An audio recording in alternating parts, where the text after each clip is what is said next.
মহারানী কৃপা করুণা, কৃপা করে বৃন্দাবনে নিয়ে চলো না।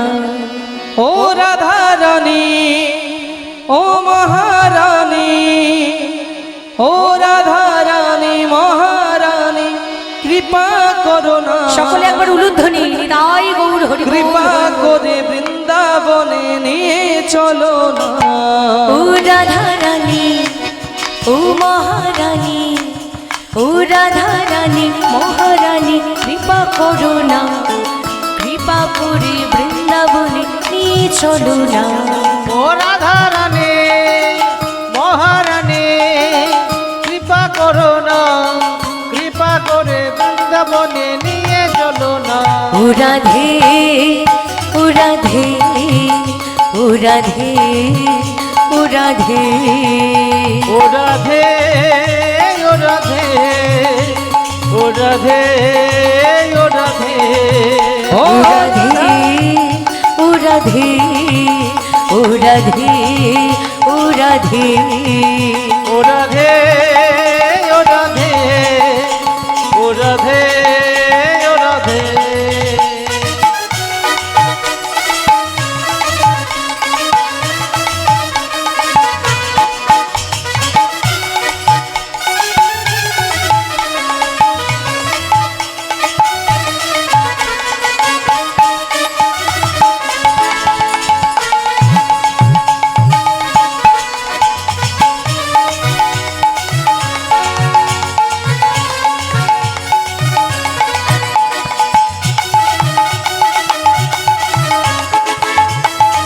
সকলে মিলে রাধা রানী কি।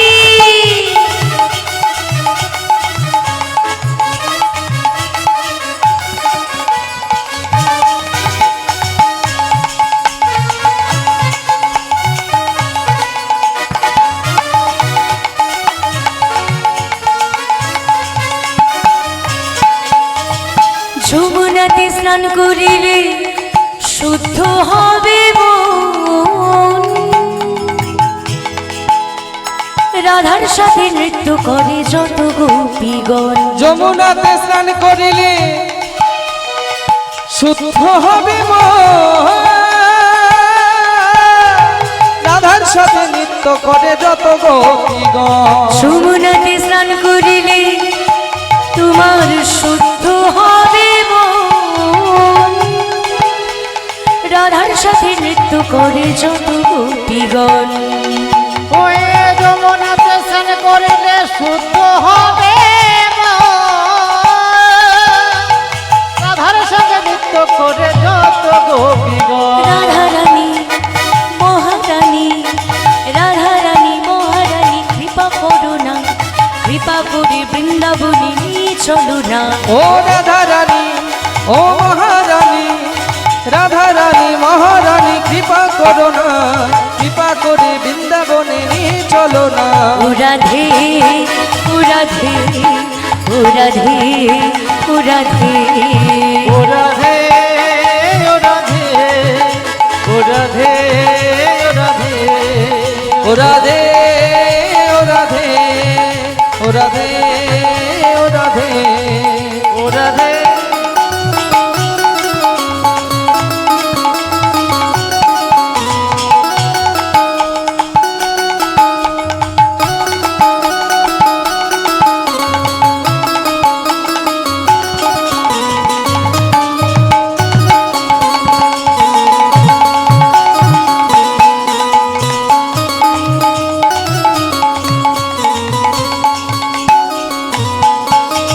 বৃন্দাবনে আছে যত তুলসীর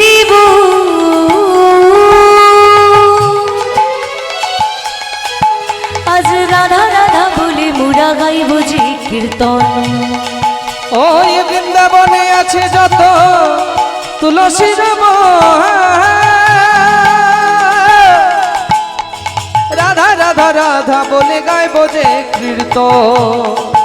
ওই বৃন্দাবনে আছে যত তুলসীর রাধা রাধা বলে মোরা গাইব যে কীর্তন। ওই বৃন্দাবনে আছে যত